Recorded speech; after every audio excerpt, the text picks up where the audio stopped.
The story begins with a girl, the daughter of the Sasha Balcount family, cold-hearted and inhumane, with magic powerful enough to kill someone. She remained on the ground as the prince appeared, the cursed prince who was banished from the royal capital. She knew that she must not let him find out. He held his hand out as Katrina looked in horror. She could not let him find out the truth, that she came here as a substitute for someone else. Called nothing but useless, she was tormented by Charles, the countess's daughter, after smashing a vase of flowers. Charles asked who she thought was keeping her alive. The girl began to sob as her mother threatened to kick her out. She turned her back on Katrina, telling her to clean up the mess.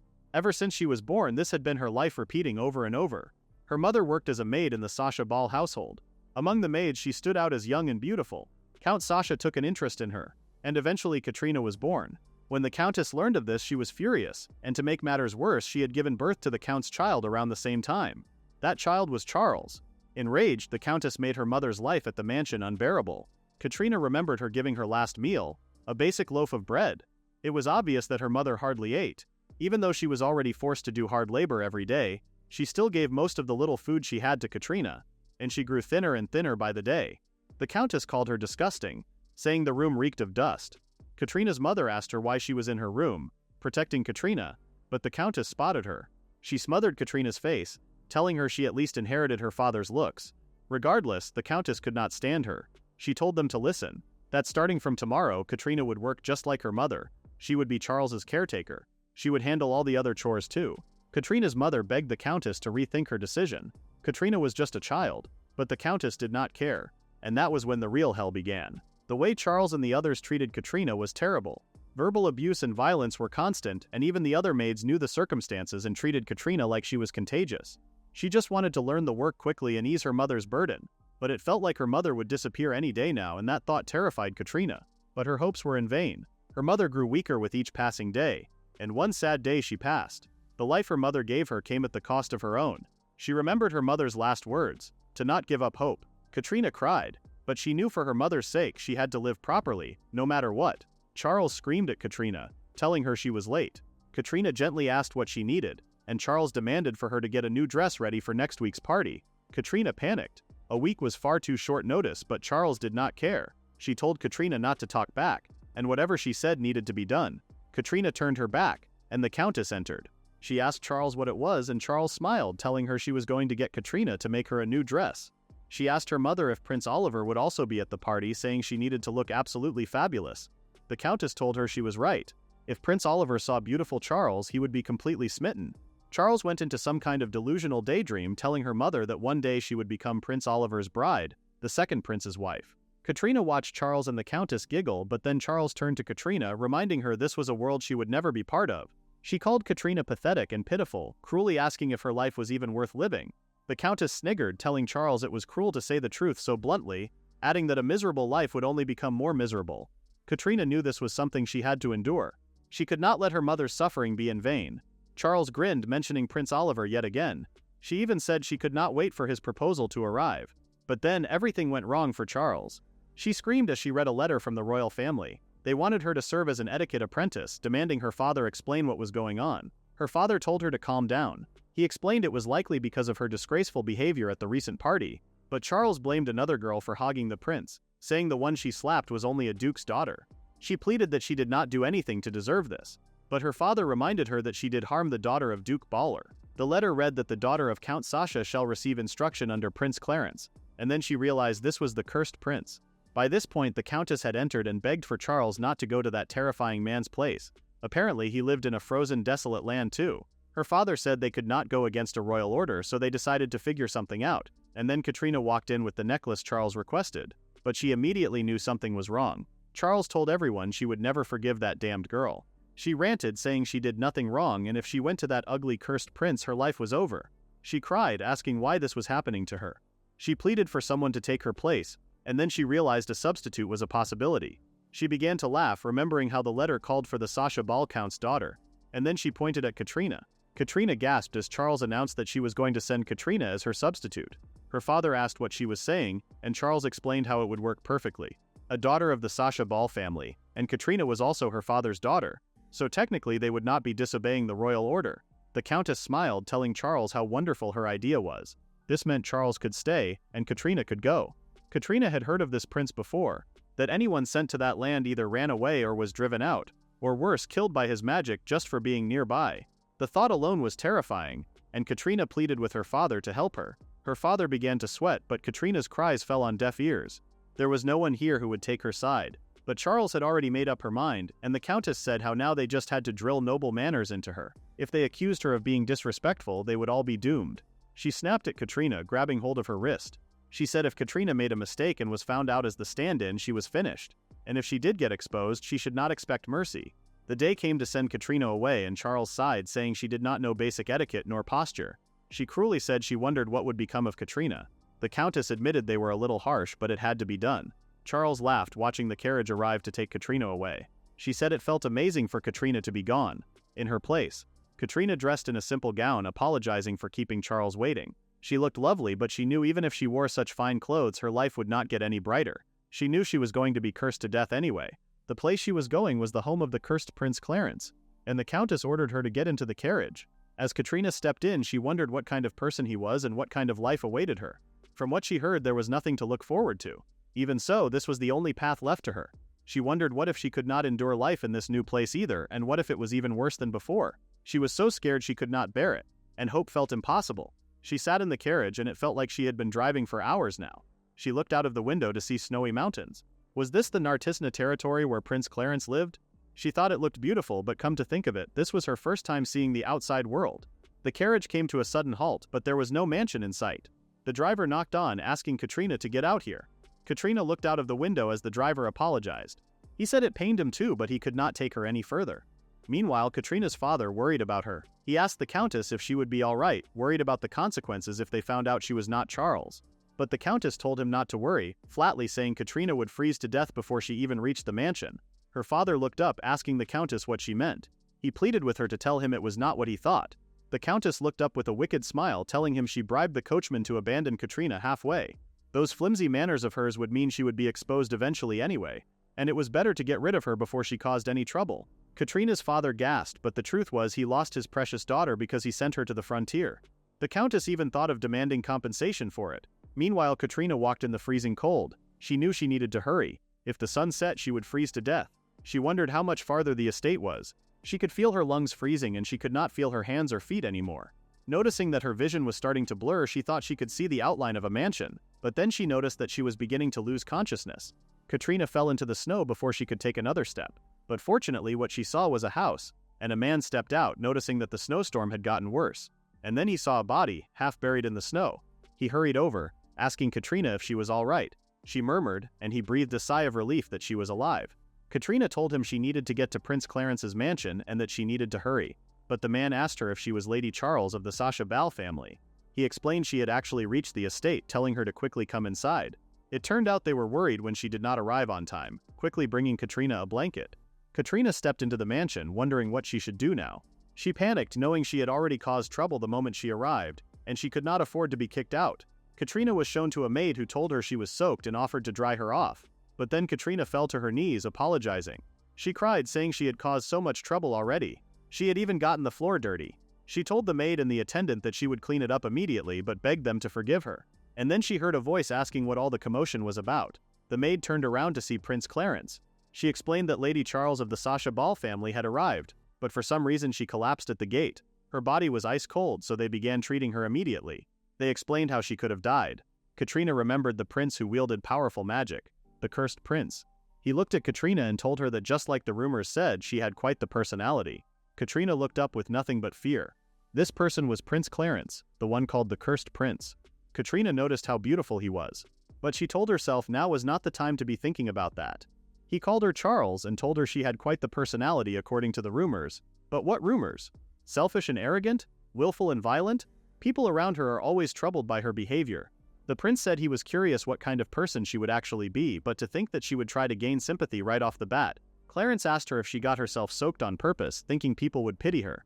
By this point, he grabbed Katrina's chin and pulled her close. Katrina noticed immediately. It was true why Prince Clarence was exiled to such a remote region despite being the first prince. He controlled powerful ice magic that froze everything, and they said he mercilessly eliminated anyone he did not like. Katrina knew if this kept up, he was going to kill her too. But then Nina, the maid, spoke up. She pleaded with Clarence to stop, telling him it was a misunderstanding. She did not believe Charles was lying, and if she was, she must have her reasons. The attendant also said that when he found her, snow had piled up on her, so she must have truly collapsed from the cold. The prince roared for them both to be silent, telling them he was speaking to Charles Sacha Ball. Katrina whimpered. She wondered what she should do. Who knew what would happen if she angered His Highness any further? He snapped at her to stop dirtying the carpet with her wet clothes, handing her a towel. Katrina apologized deeply. She dropped to the floor using the towel to mop it immediately. Nina and the attendant looked on in sadness. But Katrina had memories of her life at home. She knew she must not cause any trouble. She could not afford to be sent back. She knew this could work as long as she worked hard and was useful. She pleaded with the prince to forgive her, but her cleaning only seemed to anger him even more. He yelled at her, asking her what she was doing, and Katrina looked up sadly. She apologized again, telling him she would clean the carpet right away. But she wondered why he was still holding her hand. What did she do wrong? Was she not supposed to wipe the carpet with such a fine towel?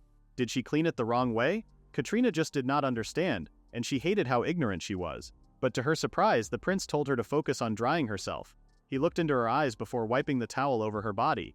He was drying her off for her. She wondered if it could be that His Highness was not actually angry. He asked Katrina what she was thinking, coming to Nartisna dressed like that. He asked if she had a death wish. Katrina thought to herself how a coat would be nice, but a serious luxury, and it was easy for a man like him to say, but she knew she would not dare say that to his face. The prince told her to go and change into new clothes, calling Nina to help. So Nina showed Katrina, or Charles as they called her, away. Nina showed Katrina to her room, and Katrina decided that once she changed she would start working immediately. All she needed to do was learn the layout of the mansion. But it was freezing just a moment ago despite her body now feeling hot. She stumbled and Clarence called after her. Nina rushed to Katrina asking her if she was all right. Katrina clung to the banister telling them she was fine and it was no big deal. She knew she needed to get herself together. She fell again, but this time into the arms of Clarence. He told her to get hold of herself and she slowly opened her eyes to see his worried expression. And then everything went dark. Why was someone like him worried about someone like her? She dreamed of her mother, lying in her bed. She asked Katrina to go to her, and Katrina asked her mother if she was feeling better. Her mother smiled, asking her what she was talking about. She told Katrina that mommy had always been healthy. She told her she loved her, but then her face turned into the countess's. She spat that she hated Katrina. Katrina jolted up in fear. She ran away before she was scolded. The countess told her she was someone nobody needed. Katrina woke up, terrified. It was just a dream. Nina was there, happy to see her awake, and then Katrina remembered where she was. Nina explained how she collapsed on the way to change, asking Katrina if she remembered.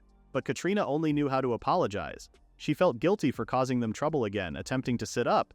Nina urged her to rest, and then the door opened. It was Prince Clarence, coming to check on Katrina. Nina told him that he came just in time as Katrina had just woken up. His attendant bowed, explaining Lady Charles's condition as hypothermia, and that she was even close to developing frostbite in her limbs. He explained that they had treated that appropriately, so His Highness did not need to worry. But Katrina was also in a state of malnutrition. The prince looked completely shocked and confused to hear that. The only daughter of a count was malnourished?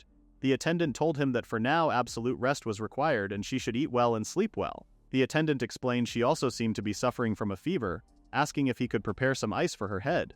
All Katrina could think about was how her head was spinning. She had no idea what would happen to her now, thinking they probably did not need someone so useless like her. But still, suddenly the prince held out his hand, expelling magical snowflakes. Katrina recognized it as ice magic and it looked so pretty. Clarence looked at Katrina before telling them this was not a show, and she should hurry up and use it to cool her. So Nina collected the ice into a bag and Katrina asked if she had said something rude. Nina paused before she began to giggle. She explained he was just flustered, and the attendant added that it had been a while since they had seen His Highness like that. Katrina looked up, wondering what that meant. Nina told her not to worry about it, before tucking Katrina in. She told her that she would not recover if she did not sleep. Katrina weakly agreed. The ice pack felt cold but soothing. Night fell, and the prince's attendant went in to check on Clarence, who immediately told him his suspicions. Lady Charles was completely different from the person Oliver and Duke Ball described. The attendant asked if Oliver always said Lady Charles was constantly pursuing him, that she was selfish, arrogant, and pushy, and that she even angered the mild-mannered Duke Ball. Truth was, they were expecting a truly outrageous young lady. The attendant said he was surprised when they got the letter asking them to take her for etiquette training, and yet His Highness accepted her. It turned out he owed Duke Ball a lot from the past, and if it was not his request he would have refused this whole thing ages ago. Clarence said it was very rare for Duke Ball to go this far, sending her to this remote land. It was basically exile from high society but in a noble way. He had never met a noble lady like her before. She tried to clean the carpet herself right after arriving. It was admirable in a way. Clarence agreed. It was clear this girl was very eager to work, and at that moment her body felt unusually light. Clarence asked how old Charles Sacha Ball was, and the attendant said 16. Clarence could not believe that. There was no way that body belonged to a 16-year-old. She was far too light and thin. Clarence told the attendant he was going to step out for a moment. He thought to himself that Charles Sacha Ball had a personality that did not match the rumors. Severe malnutrition and a body far too thin. The only daughter of the Sacha Ball Count family effectively exiled from high society. That Count's household was even more wicked than he thought. There was only one possible explanation. That this girl was not Charles. Katrina woke up in her new room. She got out of bed, touching her head. Her fever had gone down. Yesterday she had caused everyone so much trouble. Starting today she had to pull herself together. There was a knock on the door and Nina asked Charles how she was feeling today. Her eyes widened when she saw Katrina cleaning. Katrina looked confused as Nina laid down a tray of delicious food. Nina told her that she thought her heart was going to stop since Katrina was barely standing yesterday and now she had already cleaned the whole room from top to bottom. She told her it had been ages since she was this shocked. Katrina offered to help with serving the food too and Nina gasped. She asked Charles if she was not eating, but Katrina looked confused. She told Nina not to tell her that all this was for her, and then Clarence entered. Katrina looked up to see him with his cloak up. Nina told him how Katrina's fever had gone down completely, and that she even woke up early this morning, but she had not touched her food yet. Clarence looked confused, asking Katrina why she did not eat. Katrina told him it was not what he thought, that the food was not bad, so Clarence asked if her appetite was the issue. Katrina shook her head. She told Clarence that she needed to work, and she could not eat without working first. Clarence asked her what she meant, and Katrina said she had not done anything to earn her keep here yet, so she had no right to eat. She insisted that she would eat only after she had worked, and that a piece of bread was more than enough for her. But then Clarence sighed. Until she came here there was only one way she could get food. The Countess told her that if she worked she would be given food and if she ate without permission she would get scolded and would not get any food the next day. To earn food she had to work. Clarence looked at Nina who asked him if she could speak with him for a moment. They went outside and Nina told him it was about Lady Charles. There was something she had on her mind. Clarence asked what it was and Nina told him how she helped her change last night. And her body, her skin was covered in wounds and she could not bear to look. There were whip marks all over her body so she really was not who she said she was. If she were truly Charles Sacha Ball, she would have been raised with love by her parents. There was no way she would collapse on a snowy road or have signs of abuse on her body. So the Sacha Ball family must have defied the king's order and tried to protect their real daughter, even going so far as to send this abused girl in her place. Clarence was furious. What type of people would do this? Katrina noticed that they had been talking for a while and she began to worry. Did he figure out that she was a stand-in? If so, that would be awful, and Katrina knew she needed to cover it up. The door opened, but before Katrina could speak, Clarence was right in front of her. She knew she needed to do her best to fool him, so she stuttered that she was raised at the Count's house and that this was all a misunderstanding. But before she could say another word, Clarence pulled her in as she began to sob. He told her she was all right now and that no one here would ever hurt her. His hand was warm and large, and when Katrina turned to look at Nina, she was in floods of tears. People had gotten mad at Katrina before, but no one had ever cried for her. Clarence asked to start over. First, he apologized for his rudeness yesterday. He said some terrible things and he was sorry. Katrina wondered if he meant what he said when she first came to the house. Of course she did not think he needed to apologize, but Clarence told her to say something, making Katrina jump.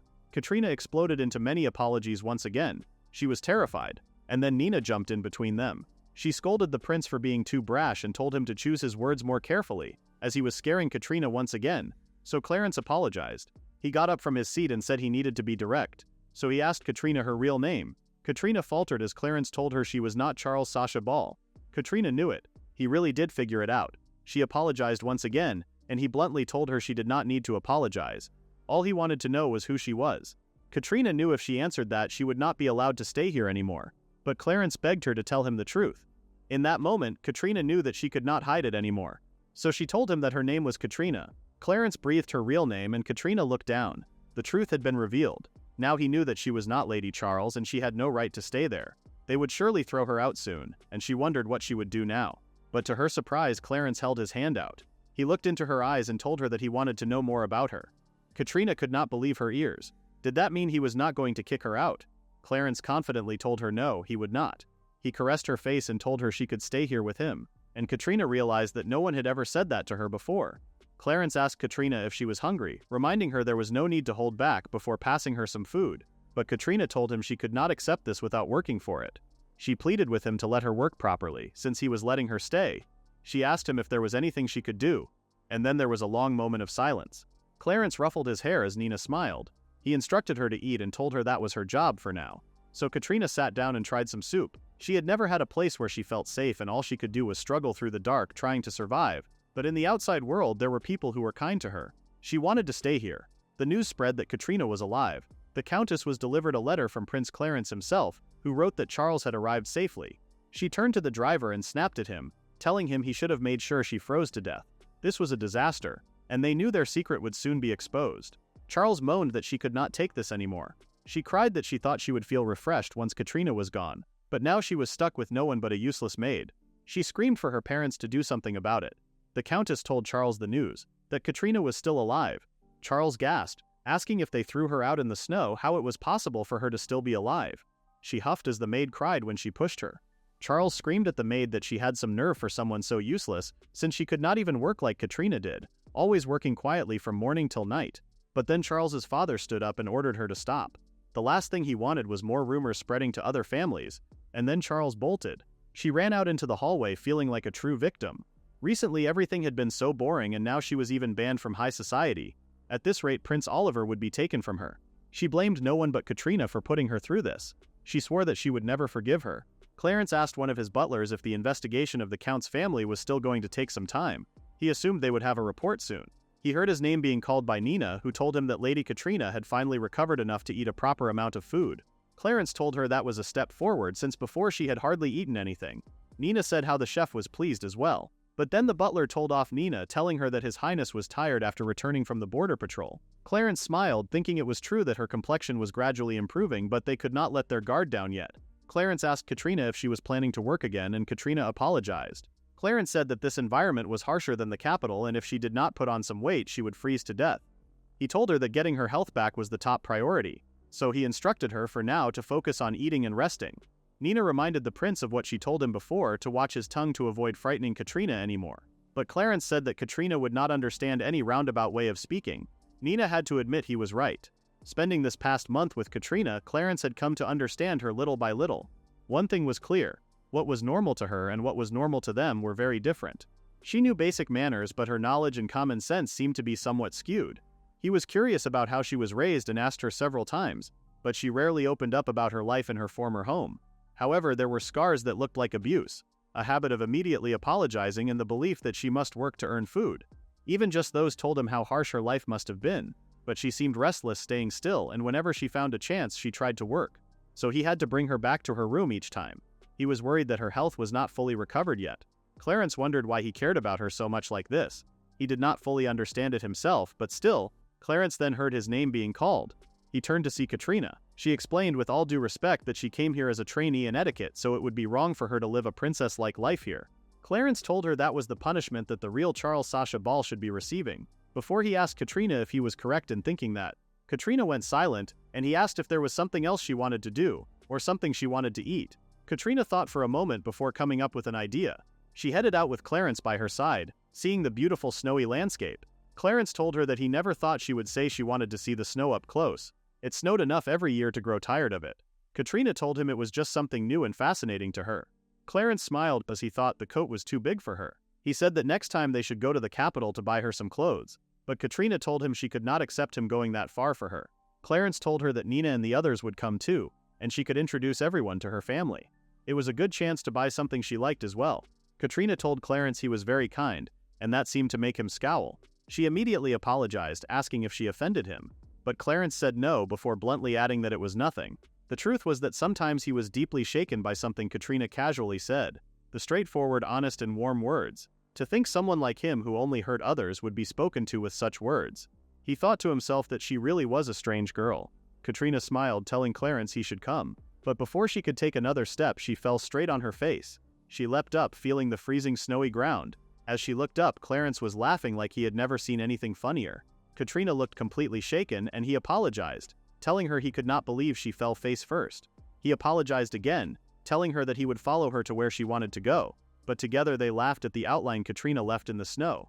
He wondered how long it had been since he smiled this much, or at least that was what he thought, and then a little friend came to join them. Clarence asked what it was and Katrina could see that it was a rabbit.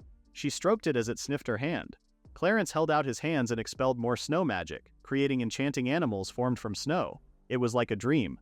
Katrina told Clarence it was the first time in her life that she had seen such a beautiful sight. She told him that the animals and flowers looked so real. Clarence told her she was exaggerating, but Katrina smiled, telling him it truly was beautiful. She told Clarence he was amazing, being able to wield such beautiful magic. Clarence looked down, telling her that since he was a child, this power had been a struggle for him. He asked her if she knew that the royal family of this country had inherited the power of magic users for generations. Katrina thought ice magic was rare, and Clarence told her she was right. Unlike his father, the king, and his younger brother Oliver, who wielded fire magic, he was born with the power of ice magic. Katrina smiled, knowing ice magic was so rare it was not recorded in any texts.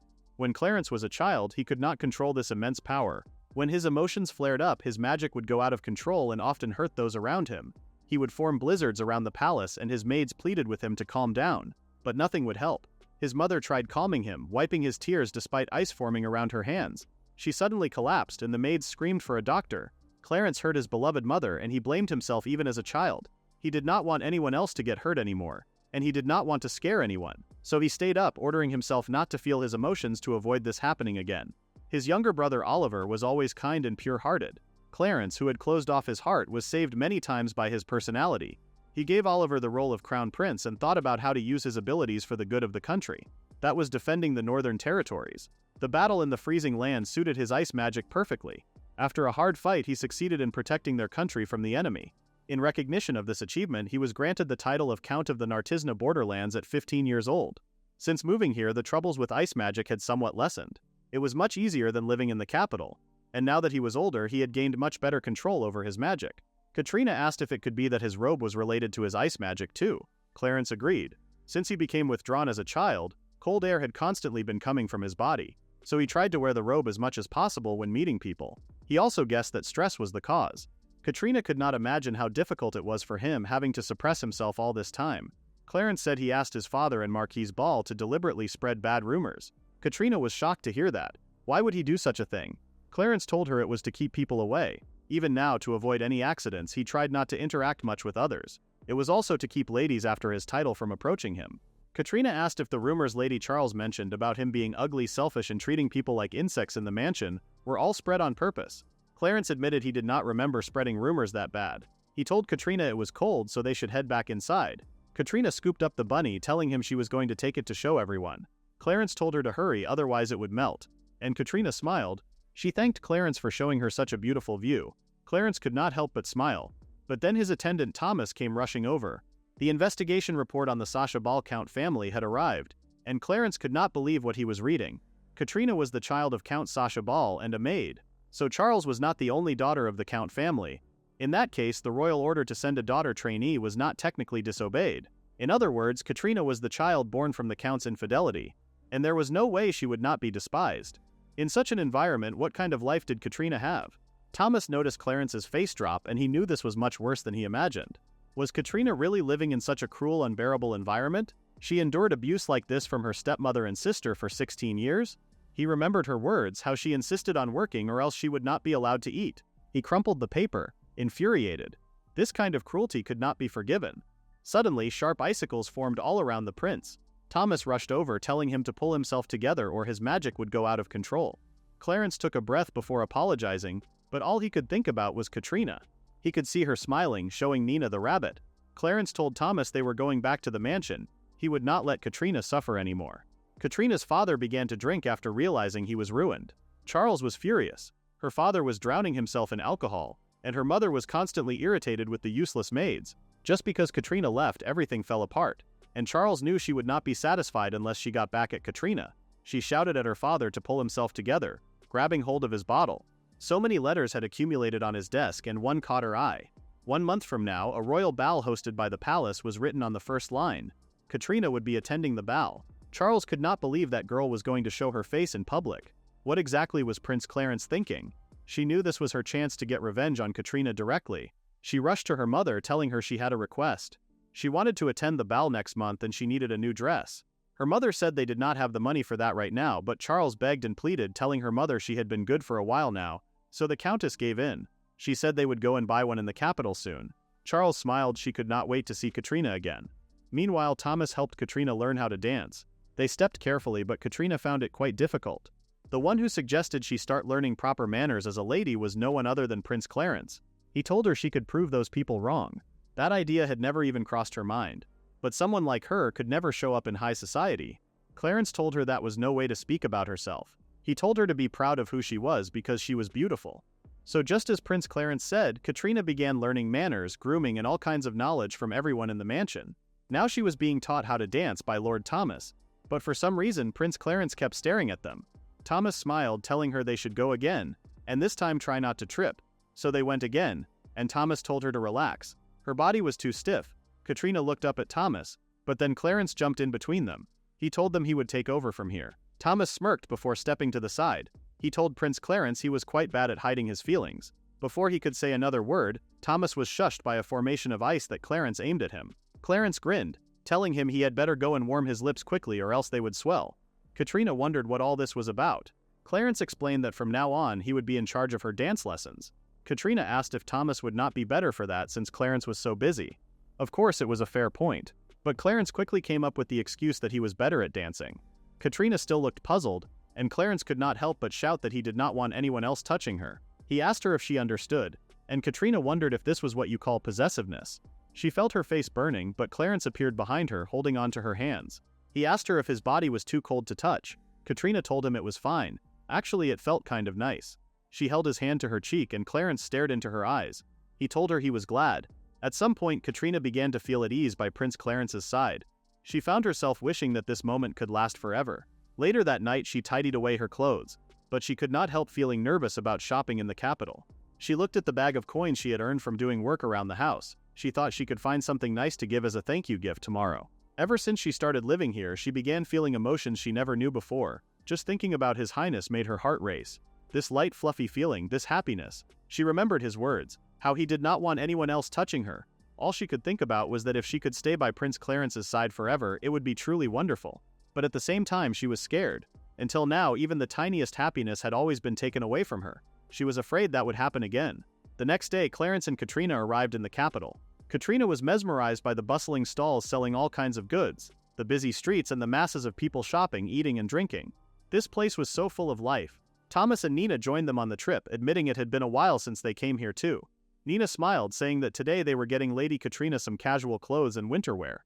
And of course a dress. The ball was coming up after all. Katrina's eyes widened, telling them she did not need that much.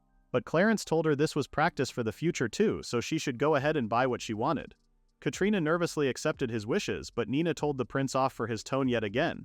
She asked why he could not just tell Katrina he wanted to give her a present and that he wanted to show off how beautiful she was at the bowling.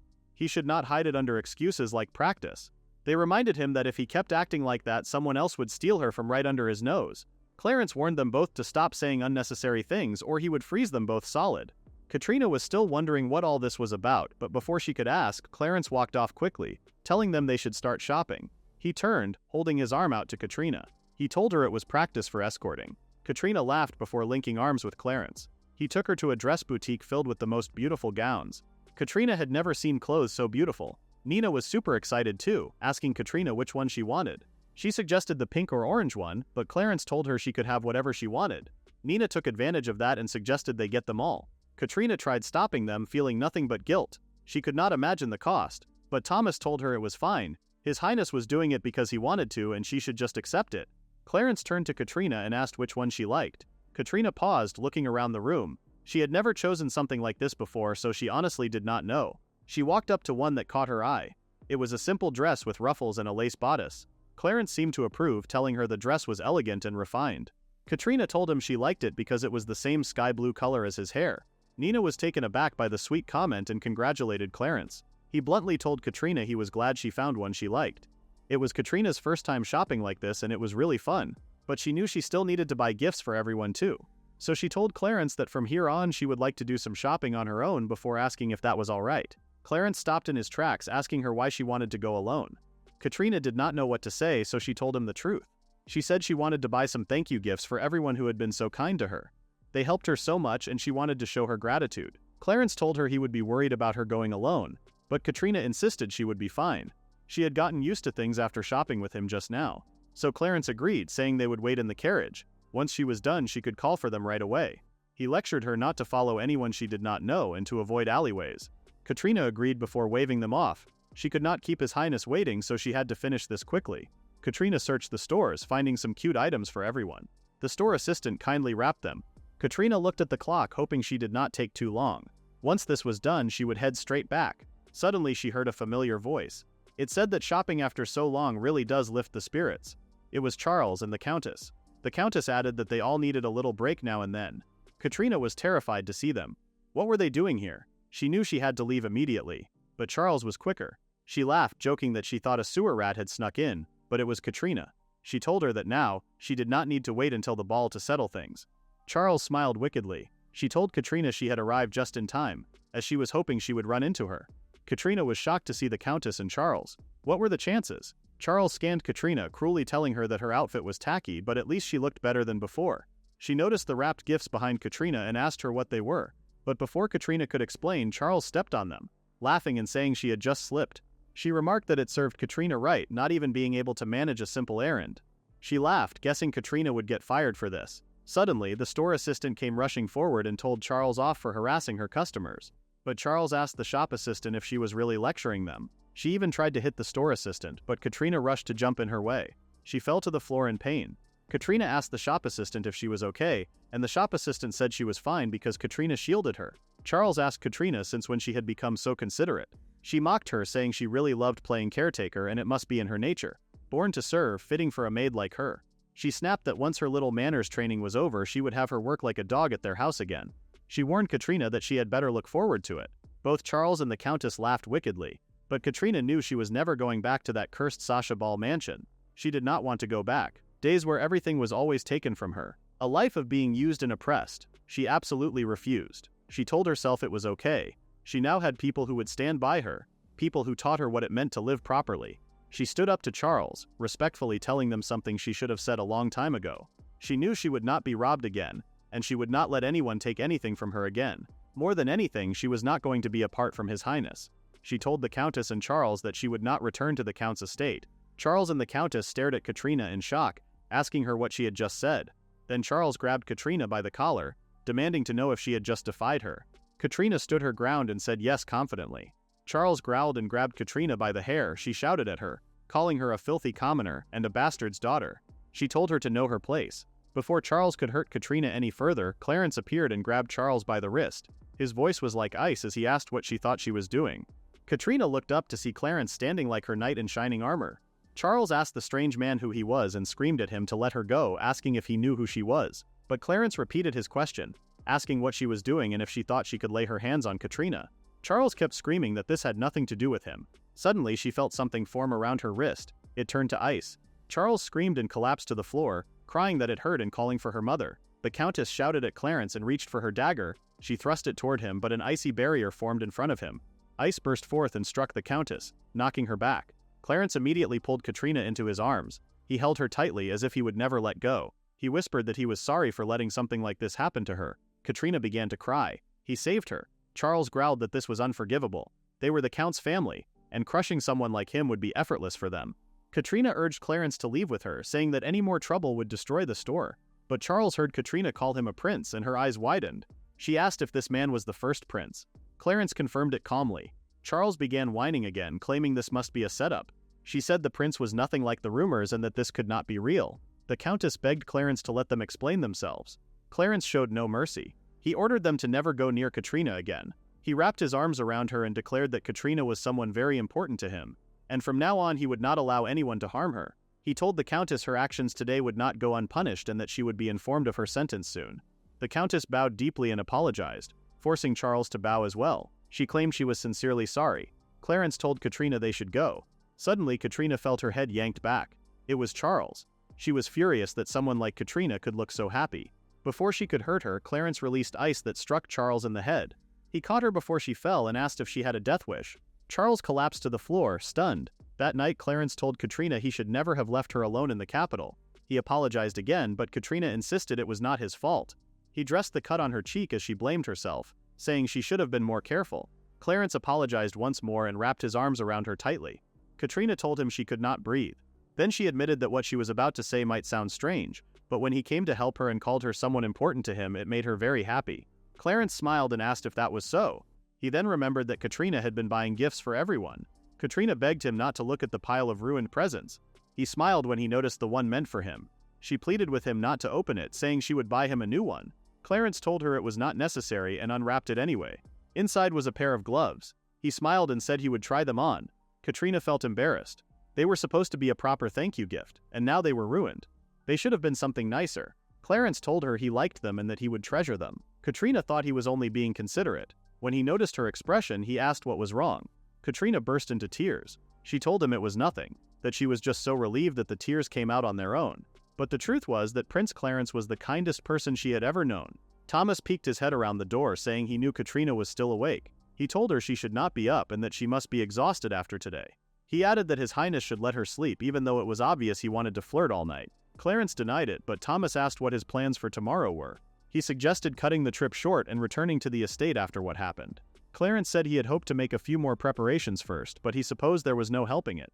He instructed Thomas to change tomorrow's schedule, as there was somewhere he wanted to go. Thomas asked where, and Clarence replied that he wanted to visit the royal castle to have an audience with the king, queen, and the second prince. Katrina looked up, smiling. Clarence told her he was going to introduce her to his family. The carriage approached the royal castle, and it looked like something out of a fairy tale. Of course, Katrina expected that, but up close it was even more incredible. Thomas guided her out of the carriage, but Clarence grabbed hold of her before she could get down. He told her that before she met his father and the others, there was one thing he wanted to ask. He asked whether Katrina had any lingering attachment to the Sasha Balcount family. Clarence wondered why he was asking this, but Katrina confirmed that she had no attachment to them. Of course, she wanted to live at the Nartisna estate with everyone, and she wanted to stay by Clarence's side. She just did not know how Clarence felt about that yet.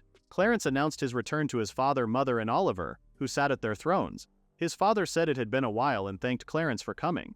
Since this was not a formal occasion, he told them they could all feel at ease. Katrina looked around, realizing this was Clarence's family. She curtsied as Clarence introduced her as Katrina. Suddenly, his mother stood up, asking if this was the girl. Katrina felt nervous, but she lifted her face when the queen addressed her. The queen asked Nina what the meaning of this was, saying that what she had written in her letter did not match what she was seeing. She asked if this was really the girl Clarence had spoken of. Oliver stood up and told his mother that was enough, but she said she was doing this for Clarence's sake. Clarence was the kingdom's first prince. Someone like Katrina was never supposed to be anywhere near him. Of course, someone like her had no right to be by his side. But then his mother suddenly wrapped her hands around Katrina and giggled like a child. She told everyone to look at how cute she was, like a doll. The others stood up as well, and the queen went on to say that Nina should have mentioned how cute she was. She added that she would have dresses and gifts prepared immediately. Clarence told her to wait. His mother told him she had been worried about him, since he left at 12 and then Duke Bell spread all those strange rumors.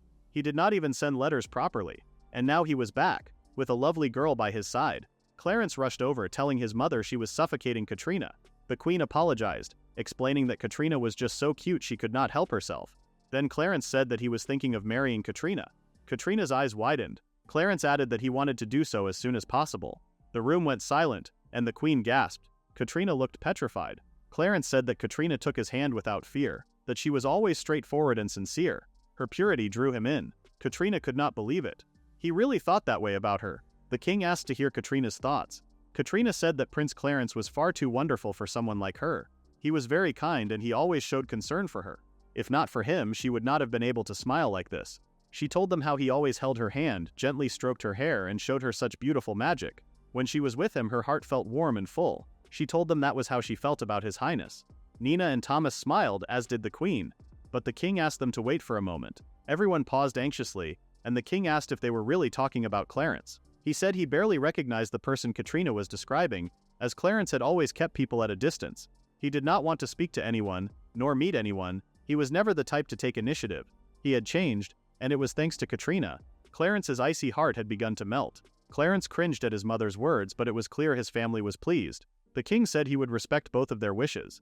Clarence then told his father there was something else he wanted to request. He asked to have Katrina removed from the Sasha Balcount family registry. She was currently registered as a daughter of the family, but he wanted her removed before the marriage so that the Count family would receive no benefit. Katrina asked them to wait. Since she was not the daughter of the legal wife, she should not even be listed in the registry. Clarence explained that although it was recent, the registration did exist. A few months ago, Charles Sasha Ball harmed Arlie. That was what started all of this. Originally, Charles was supposed to go to Nartisna for manners training. Had she not shown remorse, Clarence would have punished her harshly. But the Count's house did not want to part with Charles. so they legally registered Katrina as a daughter of the Sacha Ball family and sent her in Charles's place to Nartisna. That way they would not be disobeying the royal order to send their daughter for training. Because they referred to her vaguely as the daughter of Count Sacha Ball, they left a loophole. They did not expect there to be another daughter by blood. The king remarked that it was ironic that this situation led them to meet and fall in love. Katrina smiled, agreeing. If not for this situation, she would still be at the Sacha Ball estate, working every day in misery. She looked down at the thought, but Clarence placed his hand on her shoulder. He said they had received reports about the hardships Katrina endured. If they announced the engagement now, it was clear the Sacha Ball family would try to use her again. Clarence's proposal was the best course of action. Before punishing them, they would take full responsibility and remove Katrina from the registry.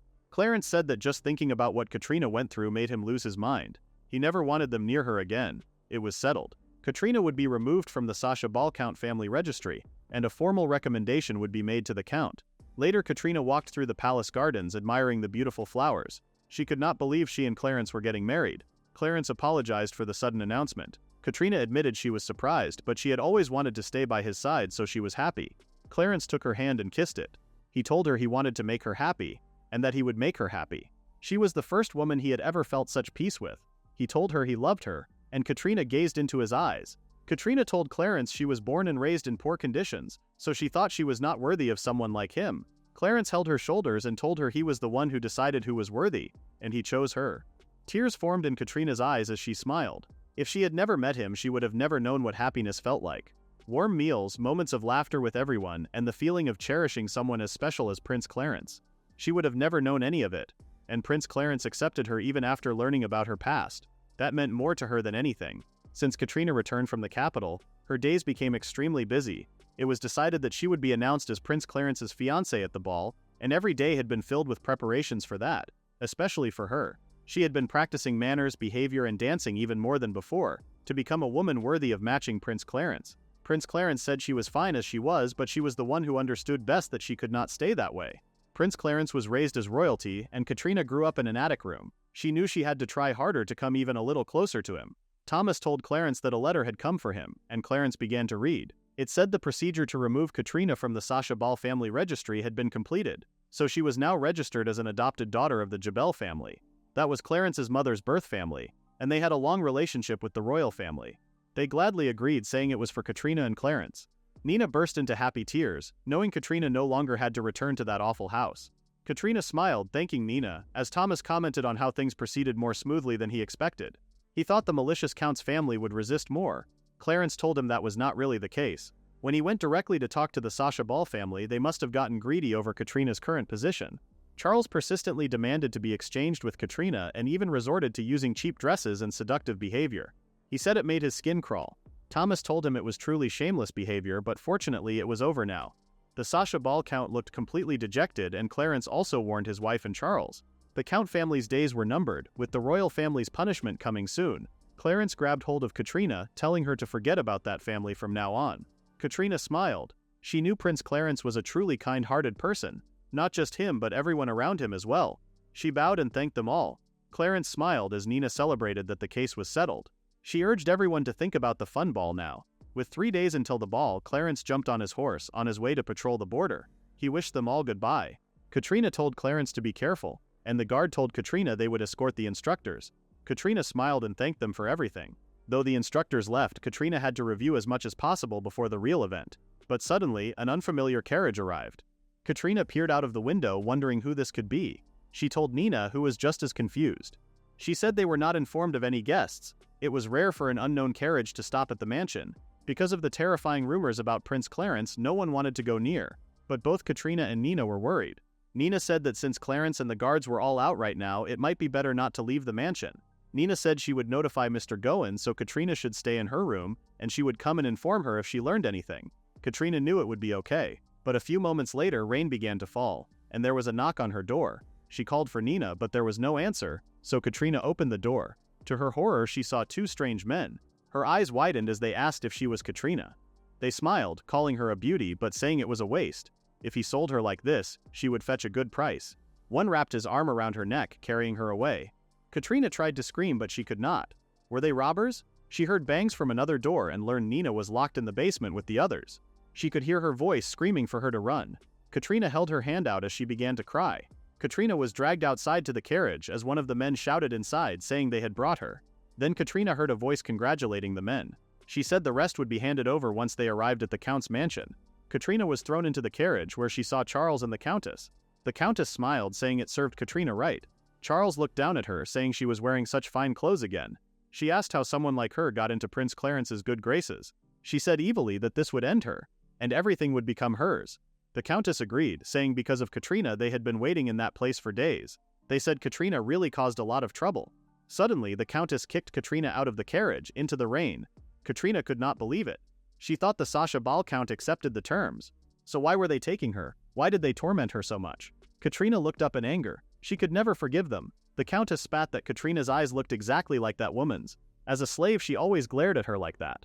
The Countess screamed that Katrina inherited that beautiful face, the same eyes and hair. It was so annoying. Katrina lay on the ground, beaten and blue. The Countess said she was supposed to be the queen, and how could they pick that rustic count's daughter instead? She wondered why a child with nothing was chosen like this, even though she was inferior to her. Why did she take everything away from her? Charles asked her mother what she was talking about. Katrina told the Countess that even if she took her away, Prince Clarence would come after her immediately, and she would be the first to be suspected.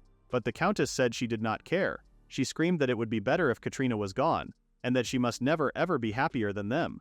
Katrina looked shocked before she was shoved into the carriage again. All she could hope for was Clarence. Meanwhile, Clarence turned his head. He suddenly thought of Katrina as a flock of birds was spooked. Katrina was taken back to the mansion, still tied up, and thrown out of the carriage. The Countess ordered the servants to take her to the attic room. Katrina urged them to let her go. She could not face going back into that room, but Charles and the Countess did not care. They laughed, saying she had arrived at that familiar place. They told her she would stay quiet in there for a while and later they would ruin her. They told Katrina it was a pity she could not attend the ball before slamming the door shut. Clarence arrived home to an empty mansion. He asked Thomas what was going on, and Thomas called out to see if anyone answered. It was strange. Why were there no servants at all? Did everyone leave somewhere despite this bad weather? He knew that would be impossible. But then he wondered if there was some kind of emergency, and suddenly his mind assumed the worst. Where was Katrina? He rushed through the house to see the basement was blocked by a slab of wood through the handles. Clarence rushed to open it, and there he saw Nina and the others. She was in a state, and Clarence asked her what happened. She said it was terrible, telling him Katrina had been kidnapped. Clarence looked like he had experienced his worst nightmare as Nina cried, explaining that strange men broke into the mansion, and after locking them in there, they took Lady Katrina away. She heard her resisting, so it was certain. Clarence grabbed Nina by the shoulders, desperately asking where Katrina was. His servant said that she was most likely at the Sasha Count's mansion. Clarence clenched his teeth as he thought about Charles and the Countess. The servant tried explaining how he overheard their name, and wasting no time, Clarence fled out of the mansion. Meanwhile, Katrina banged on the basement door, but it was no good. It would not open. She was unable to break down the door. She wondered what she should do at this rate. She would be stuck in this attic room forever. Looking at the bed, she wondered if she would end up like her mother did. Dropping to the ground, Katrina promised herself that would not happen. She had to find a way to escape from this place. She knew if she could not break the door, then maybe she could try escaping through the window. She clenched the window to find it was open, but there was a huge drop from the attic to the ground. Katrina knew it was too high. She scrambled, looking for anything that could help her, and then she saw her mother's dress. She knew if she tied that dress and the sheets together, she wondered if she could climb down on it. She knew she had no voice, so she picked up the dress to see that a book was underneath.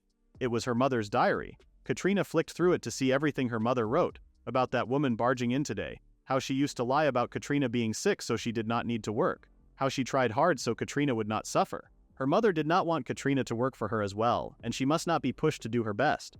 She wanted her daughter to eat well and be healthy. She vowed to protect her child.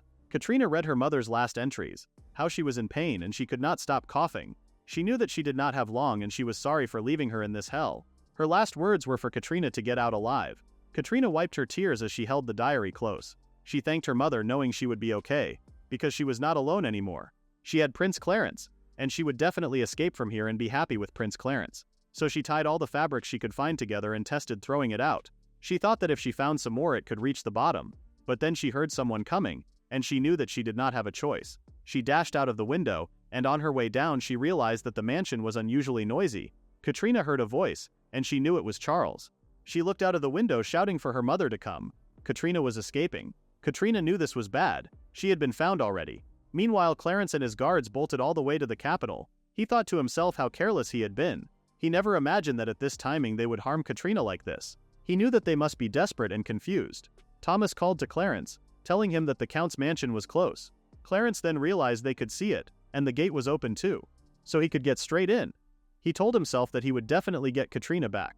Once he was through the gates, he called Katrina's name, asking where she was, but then the Count's servants rushed out trying to stop him. Clarence urged them to step aside. He did not want to hurt anyone unnecessarily, and then he heard Charles's voice and rushed towards it. But when Clarence looked up, he saw Katrina dangling. She was holding onto the rope with all of her strength. But then she heard Clarence calling her name. He told her he was coming, and Katrina, despite being in the midst of danger, smiled. Charles asked his mother what they should do, and the Countess came with a knife. Clarence urged them to not lay a hand on Katrina, but the Countess did not care. Suddenly Clarence held out his hand, trying to expel ice out. But it did not reach that far, and he was worried they would tear through the robes if he tried again. The Countess smiled, telling Katrina this was her end. And she told Katrina how she wished for her to reunite with her mother in the afterlife. The Countess cut through the rope and Katrina fell. The last thing she heard was the Countess's cackle as she fell for what felt like forever. Clarence screamed her name. Clarence had always hated his own magic. It was hard to control, and the ice magic quickly went out of control. Rather than being helpful with this overwhelmingly strong power, how many people had he ended up hurting so far? But Katrina changed that. She was not afraid of his magic, and she said it was beautiful. The truth is, he wanted to use this magic for others, and he wanted to use it to help someone. He remembered Katrina's words as she held his hand to her cheek, how she thought he was truly kind. Clarence knew that if there was someone who believed in him, it was her. He watched her fall, and without a second thought, he knew what he needed to do. This magic was to protect those important to him. He held out his hand, and then suddenly Katrina was in his arms. She jumped slightly as he weakly asked if she was safe. She could not believe it. He caught her when she was falling. Clarence had made a cushion with lots of snow, and that was what saved her. He held her close, and he told her he was so glad. If she had fallen, Katrina's eyes began to well up as she sobbed into his chest. Clarence held her close, letting her cry. But when he looked up, he saw the Countess. She said to Charles that she thought this would definitely destroy her. She asked why nothing ever went right for her. She screamed at Katrina to just disappear. She was an eyesore just like her mother was. But Clarence looked up and he told the Countess he would never forgive her. He used his powers to shoot up, crashing through the attic. Charles and the Countess fell as the room transformed into an icy blizzard. Clarence looked at them with no remorse. Charles urged his mother to get up and escape, but Clarence knew this level of suffering was nowhere near enough. He told them they would taste hell. The Countess cried that they were wrong and that they would never approach him again. She begged him to forgive them.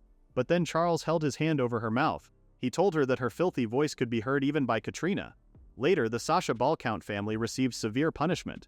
A swift investigation was carried out, revealing that they had hired men to kill Katrina and break into the Nartisna mansion without permission, along with many other crimes uncovered one after another. Because of Prince Clarence's words, the two were not executed immediately but tortured as criminals, then exposed on the pillory and finally sentenced to hanging. Meanwhile, the Count who had let his wife and daughter run wild and drowned himself in alcohol had already lost his sanity. It was judged impossible for him to manage his domain, so he was stripped of his title. With this, Katrina's birth family had been completely wiped out. When Katrina heard these things from Prince Clarence, she felt something strange. But honestly, she did not feel anything at all. Oliver smiled, telling Clarence he was very proud. His older brother had done wonderfully. He appeared to save Katrina, and he used magic to perfectly catch her as she fell. He was like a true superhero. Clarence looked down and smiled, not wanting to take any credit. But then the woman by Oliver's side said that indirectly they were saved by Clarence too. The Sasha Bal family always obstructed her engagement with Prince Oliver, and thanks to them both, they were finally happy. Clarence told them it was nothing. But Oliver told Clarence he had changed a lot. He had become proactive and came out into the public, and his expression had become much brighter. He no longer covered his face, and it was all thanks to Katrina. Katrina looked up and Oliver said it was thanks to her that his brother changed. Clarence admitted that he would not deny it as he looked into Katrina's eyes. Oliver was left awkwardly hanging, telling them not to be so shy as it was embarrassing even for him. Clarence laughed softly, telling his brother to stop teasing him. Once they were back, Clarence asked Katrina what she had come here for. When they both left, it suddenly felt quiet. He suddenly swooped Katrina into his arms, telling her he was happy it was just the two of them. Katrina gasped, but Clarence told her he had wanted to do this for so long. With her still in his arms, Katrina told him that she noticed Clarence seemed more proactive than before, or maybe closer, or something like that. Clarence looked into Katrina's eyes and told her that was because Katrina changed him like this. He asked her if she hated this version of him. Katrina said that she did not hate it, but she felt like she was about to explore. They walked out to see the snow falling. Clarence said that he remembered when he first met her. Back then, Clarence was as cold as the snow. He agreed and apologized, but then he took Katrina and told her that he loved her with all of his heart. He said he could not imagine a world without her. Katrina told him she loved him too, and they kissed. Rumors spread that the first prince, Clarence, got engaged. In another house, maids asked if the rumors were about the cursed one, but they were corrected that he was actually very handsome. The maids gossiped about how she would love to see him just once, but the others scolded her. Suddenly a lady walked through the door. Her name was Lady Elizabeth. The maids apologized, but Elizabeth said it was fine. She just wanted to be alone today. She walked into her room, and on the cabinet she picked up a photograph. It was her and Prince Clarence. After the incident with the Sacha Balcount family settled down, Clarence quickly announced his engagement to Katrina. At the same time, he officially revealed his title as Marquess of the Frontier. Rumors of Clarence's strength and honor spread rapidly amongst the nobles. In truth, he had been granted the title at age 15, but due to Clarence's strong dislike of drawing attention, it had never been made public. By the time the ball arrived, he had become the center of attention. People watched over Clarence and Katrina, commenting on how dreamy they looked and how elegant Clarence was.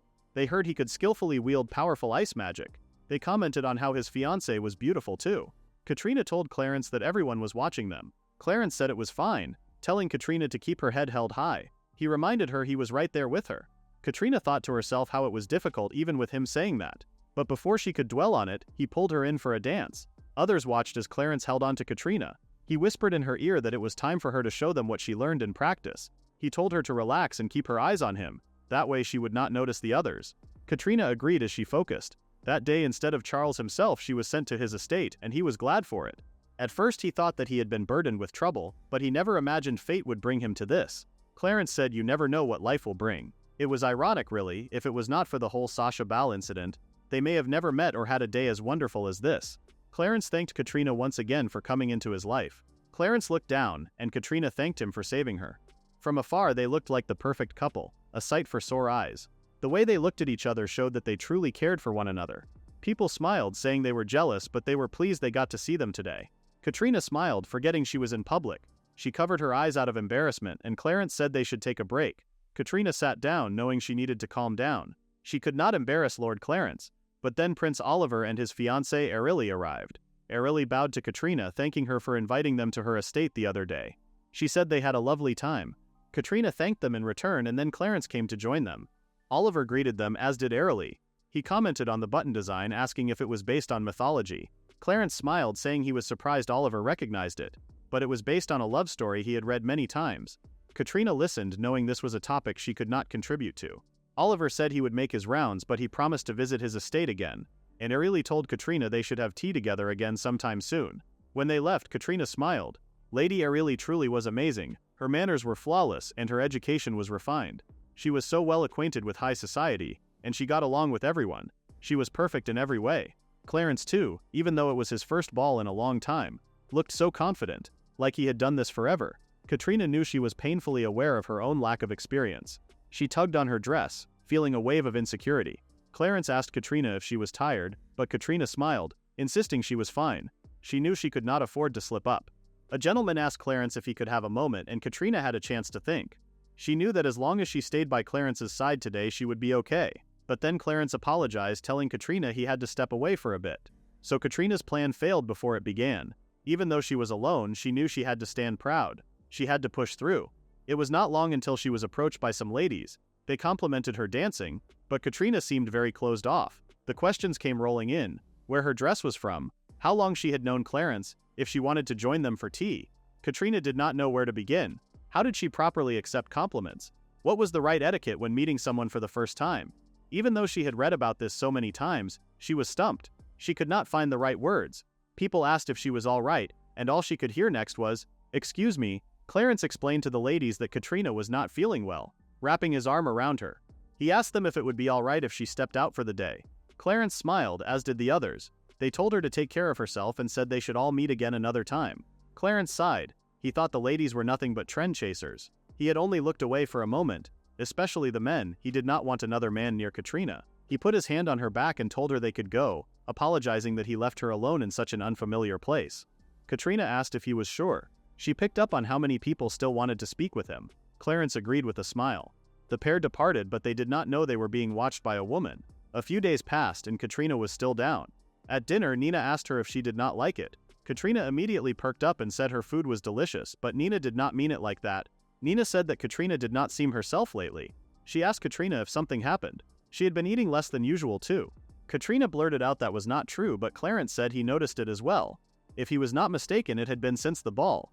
He asked Katrina if she would speak to him, but Katrina looked down, ashamed. She said she wanted to grow into someone who could stand confidently in society. Clarence told her she was already more than enough, but Katrina said that even when everyone spoke to her, she could not respond properly. Compared to Lady Airlie or the other young ladies, she saw herself as nothing. Clarence listened as Katrina told him her worries. He made sure to be clear that she did not need to push herself like that. Katrina wondered if all this was due to how she never received proper education as a noble lady. She hated the thought of Lord Clarence being looked down on because of her, and she had even caused trouble at the ball. Clarence told her to ignore people like that. He told her he did not consider her a burden at all, but Katrina wanted to be useful to Clarence. She told him that, and he urged her not to think that way. He said that if it was going to end in her being upset, he would not want her attending these social events. Katrina was lost for words. How could she make him understand? She began to cry, and Clarence rushed to kneel in front of her. He apologized, and Katrina looked into his eyes. She told him she wanted to be with him, all the time and forever, even when she was old and gray. That was why she wanted to become a lady worthy of him. Clarence dropped his head into her lap and smiled. He said he gave up. It seemed his fiancée was much stronger than he imagined. Clarence told Katrina that if she wanted, he could find another tutor for her from the capital. That was something Katrina truly saw hope in. But Clarence warned her not to push herself too hard, because he did not want her to ever suffer again. He took hold of her hand, and Katrina smiled. She agreed. Katrina sat in the classroom reading through her books. One of them explained the governance of the first generation before moving on to describe mythology. Katrina read carefully, discovering that this was what Lady Airlie and Lord Clarence were talking about. It was in this passage. She smiled, finally understanding. She looked out of the classroom window to see Clarence. Then she decided that she wanted to stand proudly at his side, and she wanted to become a proper noble lady. She wanted to keep moving forward. Closing the book, she leapt to her feet, thinking to herself that for that she could not afford to waste a single moment, because she did not want to fail again. She crashed into Thomas on her way, and he warned her that she would trip if she rushed like that. Katrina apologized, telling him she had a lesson now. Thomas called after her, saying that was great and that he liked how dedicated she was. But even Thomas warned her not to overdo it. Despite that, Katrina told him she was fine. All she could think about was how she had to try even harder. She looked up with an enthusiastic and hopeful smile on her face. She was not the same girl she was back then,